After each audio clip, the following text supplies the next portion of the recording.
Now, speaking of politics, it's now my pleasure to introduce a man who knows more about politics than most. Steve Richards is an award-winning columnist and broadcaster. He spent several years following international and UK politics. He's come straight from the election trail in order to enlighten us today, to share with us some facts, but also some of the gossip, and then to put all of that into perspective. So, ladies and gentlemen, please welcome Steve Richards.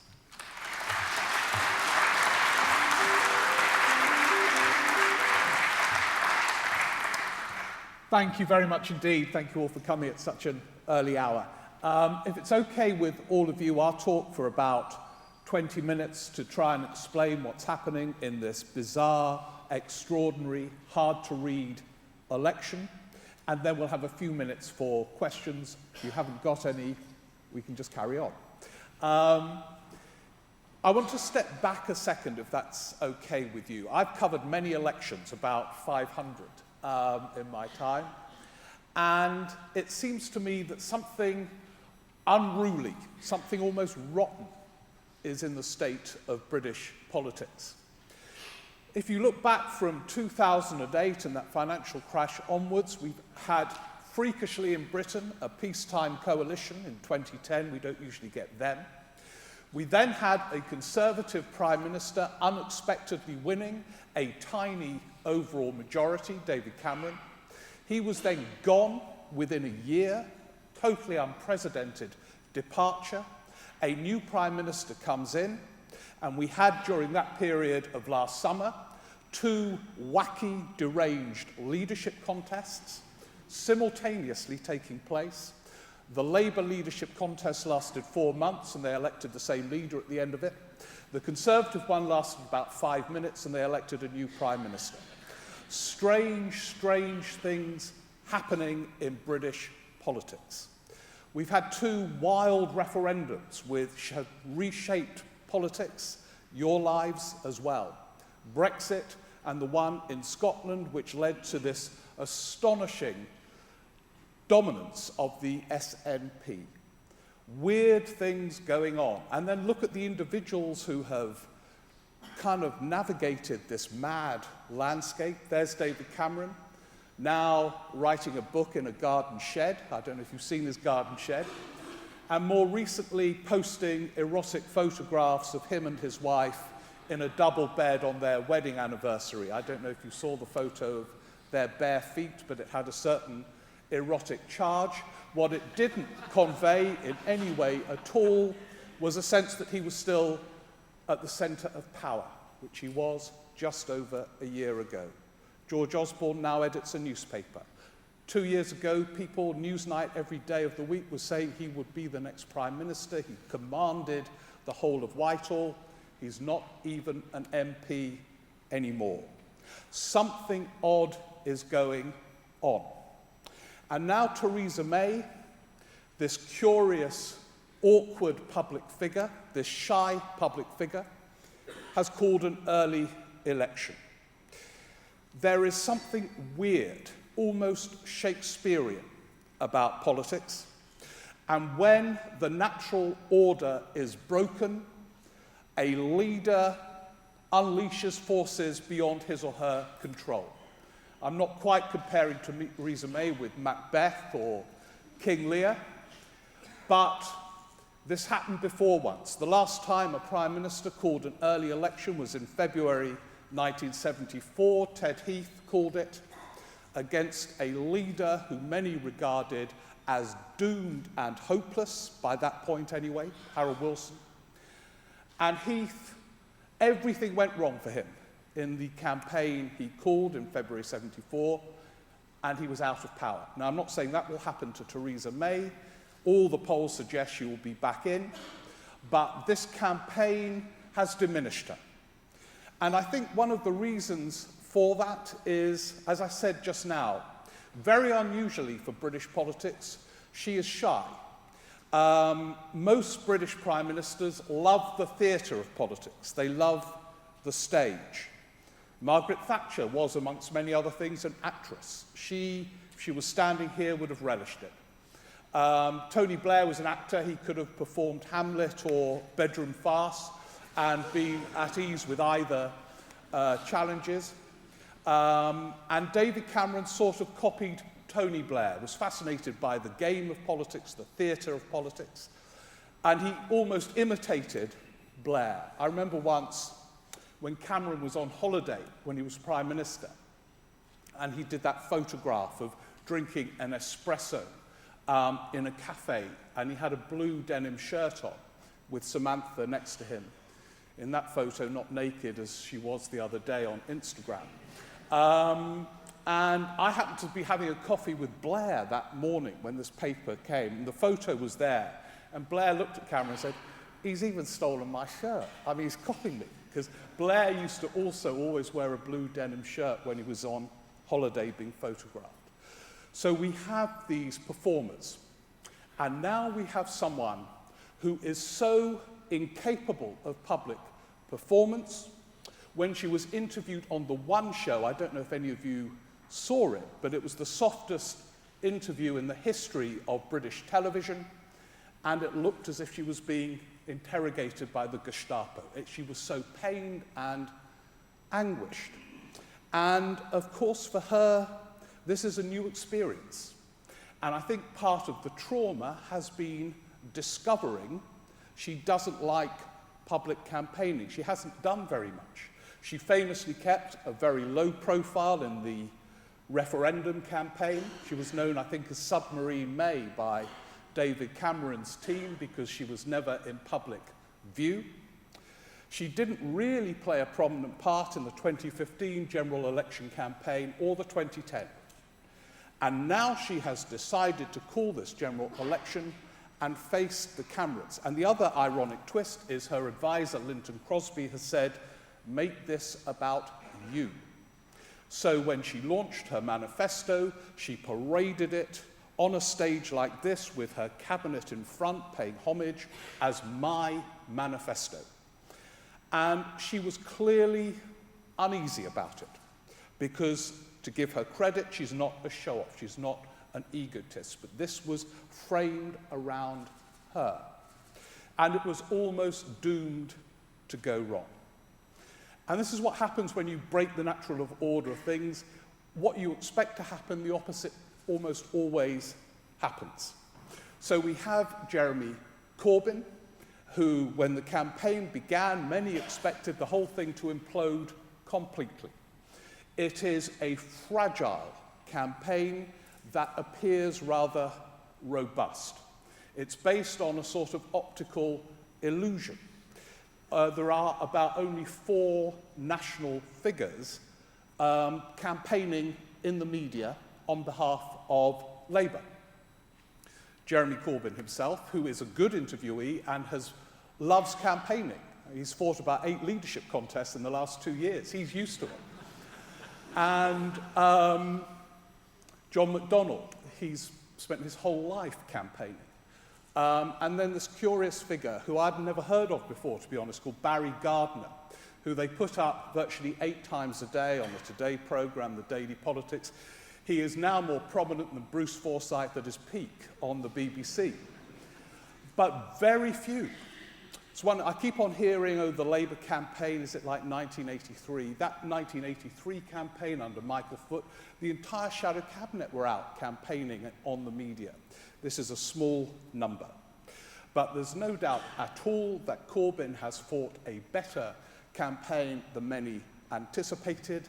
When he was on the One show, he looked entirely relaxed and gave the presenter some homemade jam, and she looked thrilled and was clearly going to vote for it. And so, no, I've no idea whether she will or not. She liked the jam. So, odd things are going on. And I think we need briefly to delve a bit deeper as to what is happening.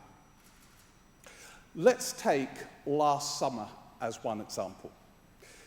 I think historians, when they look back at this period that we are all living through, I think the most turbulent period in our lives politically, will look back at last summer as much as this current weird campaign and think, what the heck was going on? just to give you two surreal examples which I think make sense now of what's happened. The Tory leadership campaign, which did, I think, Theresa May no favours at all in imploding so quickly. She should have been challenged and exposed in that campaign. The weirdest event, almost of my life, I attended, was Michael Gove's launch of his Conservative candidacy in that leadership contest. And I think it kind of explains why the Conservatives are still unsettled. Michael Gove launched his campaign in that leadership contest by saying this, something along these lines. I am today declaring myself for the leadership. You might have read in the past that I have said I would be a hopeless leader of the Conservative Party. Well, I would be. I have no charisma. David and George have charisma. I have none at all. I alienate everyone I work with. When I was at the Department of Education, I alienated all the teachers. When I was Justice Secretary, I still am until Theresa May sacks me, I've alienated all the lawyers. I don't get on well with the media. I seem to alienate them too. I would be hopeless as a team manager. He paused and said, I am standing to be the next leader of the Conservative Party. And you think, what am I witnessing? And what I and others were witnessing, and all of us, was a symptom of a troubled party. And in a way, Theresa May's rather assured transition to number 10 before the early election disguised the fact that they are a troubled party. Read George Osborne's editorials in the Evening Standard, where he seems to be conducting a daily revenge on Theresa May, to get that sense of turbulence within the Conservative Party. Labour too, if I can take you back to the referendum campaign of last summer, are a deeply troubled party, more obviously, but it's partly to do, they're still coming to terms with Europe and Brexit. And again, I remember the most surreal political event to compete with Gove was Jeremy Corbyn's Labour for Europe speeches last summer, where Alan Johnson, you know, the postman who introduced Labour for Europe campaigns, would walk onto the stage and say, ladies and gentlemen, welcome to Labour for Europe. We are the only party fully united behind the European Union, and we are passionate about staying in this organisation. And here to explain why is our leader, Jeremy Corbyn. And then Jeremy would walk onto the stage and he would say something like this. Comrades, thank you for coming today. First of all, I'd like to say this. We are with Greece against Brussels and the conspiratorial corporatists of the European Union. We are anti-austerity, they are pro-austerity. We are with Greece. We are against the European Union on austerity and economic policy. Second, the European Union would prevent us from renationalising the railways. We will renationalise them. It just shows what a capitalist club the European Union is. And then he would pause and say, Labour's position is to back Remain. Thank you very much. And then he would walk off, and Alan Johnson would walk back on. He'll have aged about 50 years, Alan Johnson. And Alan Johnson would say, thank you very much, Jeremy. So now you all know why Labour is 100% passionately behind Remain. And it was, of course, the aftermath of that referendum that they triggered that absurd second leadership contest that merely reinforced Corbyn's position. Let me briefly give you a guide to what will happen depending on the result. If Theresa May wins a landslide, which means if on Thursday night, when David Dimbleby announces the exit poll, there will Dimbleby be. We'll all be watching, glass of wine, actually we'll be watching ITV because Ed Balls is on ITV, so we'll be watching ITV. At 10 o'clock, there's David Dimbleby, aged 158, saying the exit poll is forecasting a majority for the Conservatives of 100 plus, 110. If that is the result, all the turbulence of the campaign will be quickly forgotten. I remember covering the 1992 election, and the Tory campaign at the time was seen as a shambles. John Major with his megaphone on his box in Luton, was all seen as a shambles. When he won, it was considered one of the great triumphant campaigns of our time. And so if she wins big, she will be as dominant a force in this country and her party as she was before she called the election. And by the way, I bet she regrets calling it. If it's between 60 and 100, she's pretty close to that position. Some ministers who suddenly feel liberated to criticize her privately tell me that if it's 60 or below, she is in trouble. Although she will be able to claim that she has quadrupled Cameron's majority, the way the campaign has evolved and the degree to which expectations had been raised will make it difficult for her to navigate the mountain of Brexit, will make it difficult for her to continue as she has been by running her government with just two trusted individuals taking most of the decisions, her two special advisors, Nick Timothy and Fiona Hill. So if it's a hung parliament, which is what some polls have suggested, she'll have to resign on Friday, in my view. So that's the kind of range of things. Now, how will this affect Brexit, which I know concerns many of you? I suspect not at all. I suspect even if she wins every seat on Thursday, when she awakes on Friday and when we do, there will be a mountain in front of her marked Brexit. I suspect the European Union will be largely unmoved by the scale of her majority. I think the only way Brexit becomes utterly different is in that freakish event of a hung parliament, which most people think will not happen. Then I think all bets are off. But if she wins big or small, she still faces this very difficult mountain. And I think that what has happened almost unnoticed during the election campaign is the gulf between the European Union and the British position has widened. Privately, some ministers involved with Brexit are starting to say some pretty stroppy things. I'll give you one example of a minister who phoned me during the election campaign and said, Cameron made a big mistake to trust Merkel. She shafted him 5 times in his negotiation. We are not going to make that mistake and trust that woman. Now, that's the kind of mood privately that some ministers are expressing as they begin the attempt to ascent the mountain. We have heard Merkel publicly become much more defiant in terms of the EU's position. And I think there are 2 areas which are worth briefly reflecting on. One is this. Can she, Theresa May, get this done in the time allocated, 2 years, less than now? The most interesting conversation I've had about Brexit is with the former Irish Prime Minister, John Bruton, who was one of those involved in drawing up Article 50 and the Lisbon Treaty.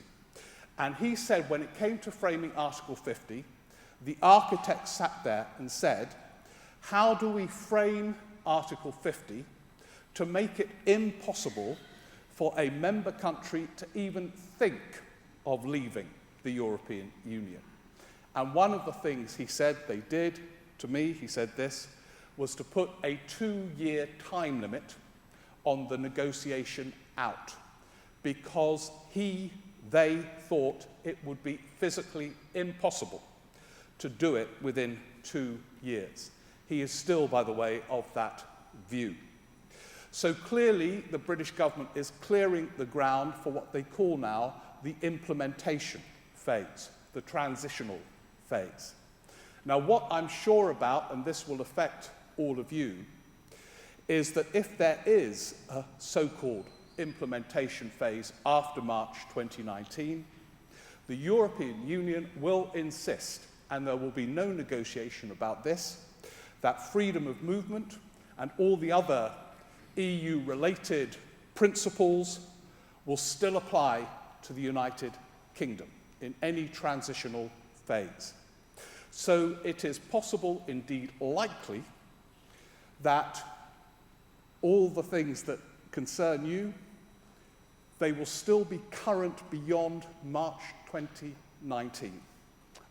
In other words, free movement will not necessarily end in March 2019.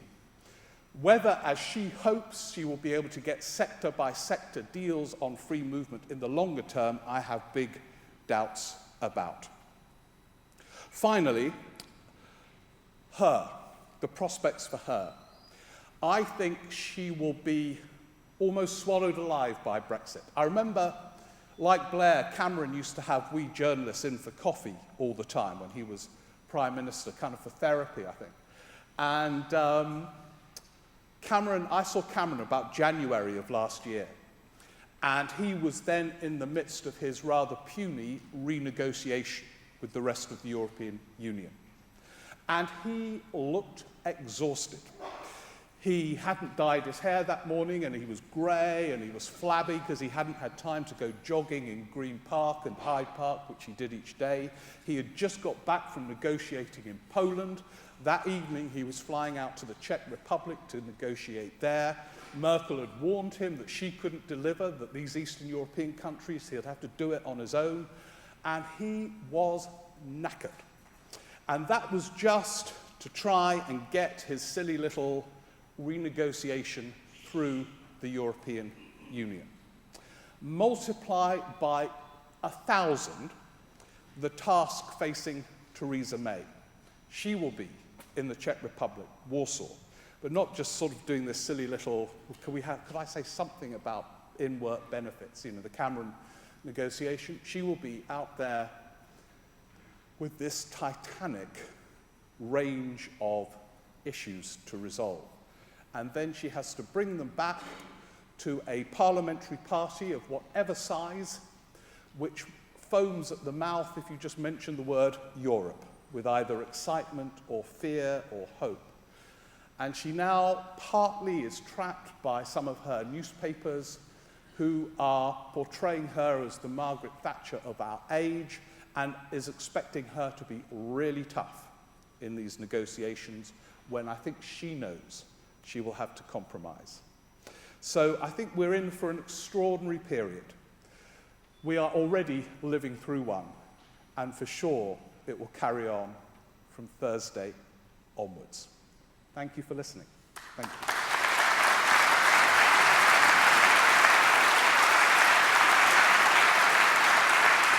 We've got just a few minutes. Any questions about the election, May, Brexit? We've got a few minutes. Who would like to ask a question? Yeah, over there in the corner. I think there's a mic coming.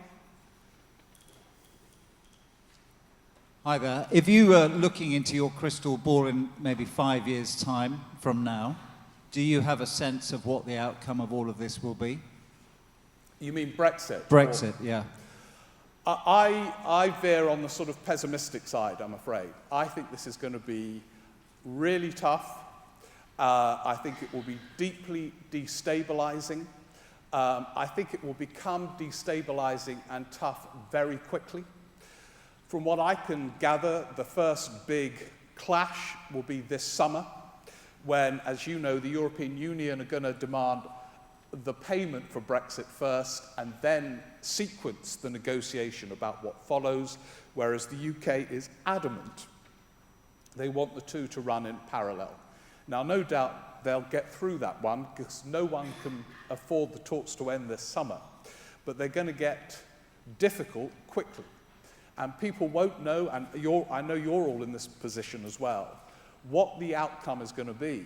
And when the outcome is known, I think it will still be ambiguous because I think there will be so many transitional arrangements in place post-2019. So I think it's going to be messy.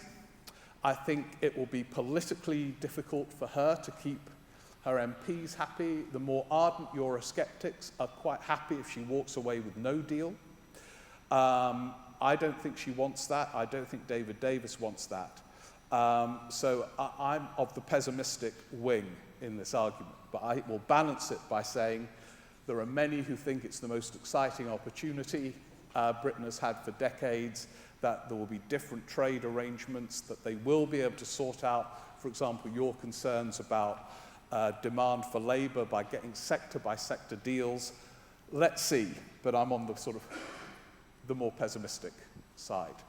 Another question from this end? Yeah, there's another over there, yeah. I think the mic should, yeah. Thank you. I share your pessimism. So at what stage and how, when it's really, really awful, could the will of the people be challenged? And just on the free movement, I don't know I run a very small charity preventing chronic ill health. And I've lost my first employee who doesn't want to stay, Swedish. Why would I stay in a country where I don't know what my rights are going to be? And so whatever the rules are, it seems to me, and I'm a nurse by background, and in the NHS, nurses are leaving in droves back to the EU. Yeah. Well, the problem is that the referendum has happened. And it's very interesting that the Lib Dems in this election proposing a second referendum, if the polls are right, haven't taken off. That the vehicle for pro-Europeans has not been remotely ready, road tested. And I think that's because the referendum happened a year ago. And it's very difficult, if you're standing for election, to overtly challenge that verdict by the same electorate you're appealing to now, which of course is one of the reasons why she called the early election, to prevent Brexit becoming, although she framed the election around Brexit, becoming a big election issue. If she called it in 2 years' time, the election would be wholly about Brexit. I have no doubt. And someone proposing a change then might get a bigger audience, but she's timed it now. It's very hard when you've held a referendum, when MPs voted for a referendum, to overturn it. But I think you raise one big point. I mean, Theresa May is a complicated figure, but I think she is basically dutiful. And it would be interesting to speculate if she herself recognizes that she is navigating the UK, towards the cliff's edge, what she does about it. In terms of her approach, for example, to immigration, including student numbers and all the rest of it, I'm told she's the only one in the cabinet who takes that strong view.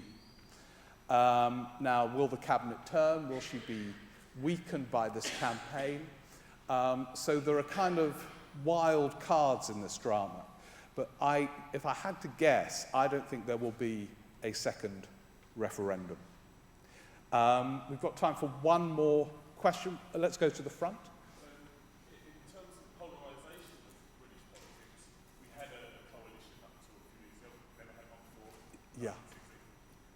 They both agreed on Europe, but do you see a lack of a third party? They look like they're all going to be destroyed, that is going to affect British politics for years to come?